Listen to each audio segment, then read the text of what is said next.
જય માતાજી. બધા આનંદમાં ને મિત્રો? તમે બધાએ ભગવાનના આશ્રિત હશો, નામ સ્મરણ કરતા હશો. કોઈ નાસ્તિક તો હશો જ નહીં. દરેકના ઇષ્ટદેવ હશે. કોઈ રે જોગમાયા હોય, કોઈ રે હનુમાનજી હોય, કોઈ રે ગણેશ હોય, કોઈ રે શિવ હોય, કોઈ રે રામ હોય, કોઈ રે કૃષ્ણ ભગવાન હોય, કોઈ રે લક્ષ્મણજી હોય. પણ ઈષ્ટદેવ આપણે સ્મરણ કરો છો, એ ઈષ્ટદેવ એની નોંધ લે છે કે કોઈ મારો ભજન કરે છે, સ્મરણ કરે છે, આવાહન કરે છે, જાપ જપે છે, નામ સ્મરણ કરે છે. એની ખાતરી ખરી કે ભગવાને એની નોંધ લીધી? હું કહું ખાતરી તમારે કરવી હોય તો એનો એક રસ્તો બતાવો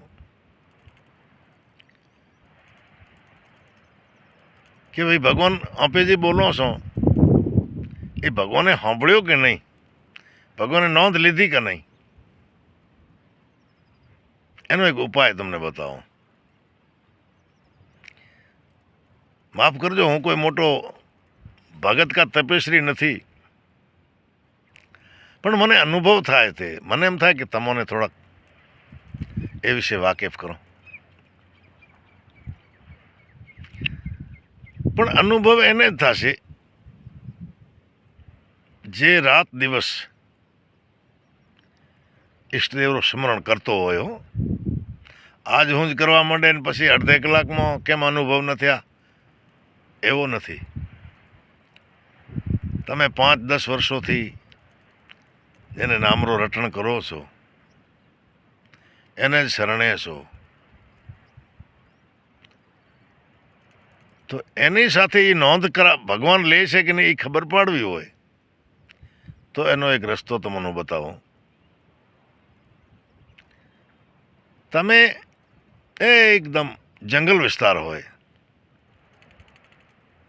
જ્યાં મનુષ્ય રિયાવજા ઓછી હોય, ઢોર ઢાંખર પણ ન હોય, એકદમ જંગલ વિસ્તાર હોય, વન વિસ્તાર હોય, એ જગ્યાએ જાઓ. એ જગ્યાએ જઈ કોઈક જગ્યા પસંદ કરો, કોઈ ઝાડ નીચે.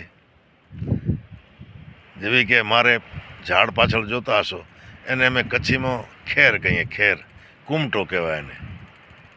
આ ઝાડકો છે, આજુબાજુ કોઈ મનુષ્ય નથી, હું એકલો જ છું અને ભગવાન છે, આપણા ઈષ્ટદેવ છે, હનુમાનજી મહારાજ છે.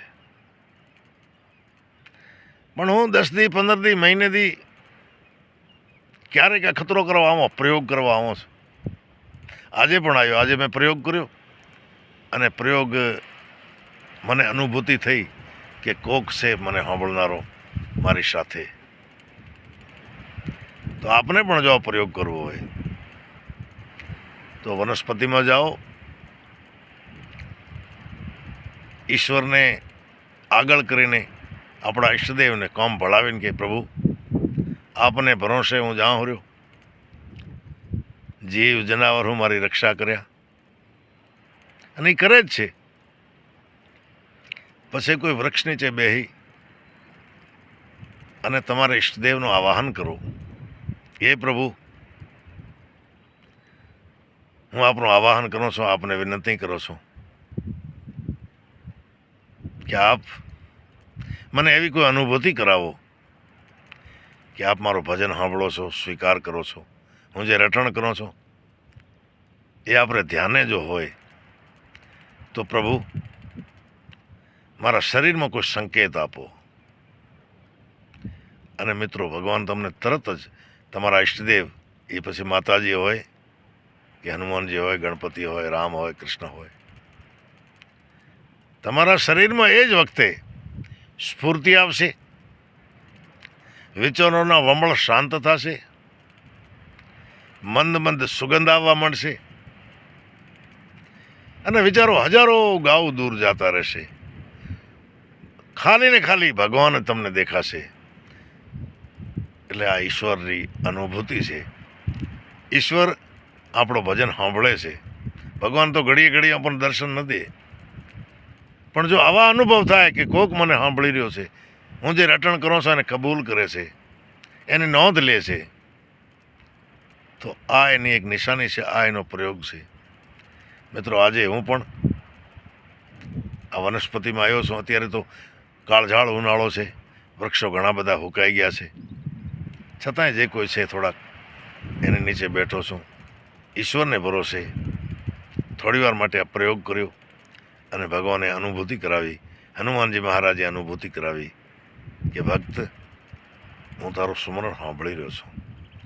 તો મિત્રો, આપને પણ ઈશ્વર ભેગો ઈષ્ટદેવ સાથે જો તાદમ્ય જાળવવો હોય, એનો પ્રયોગ કરવો હોય, તો ક્યારેક વનસ્પતિમાં જાજો.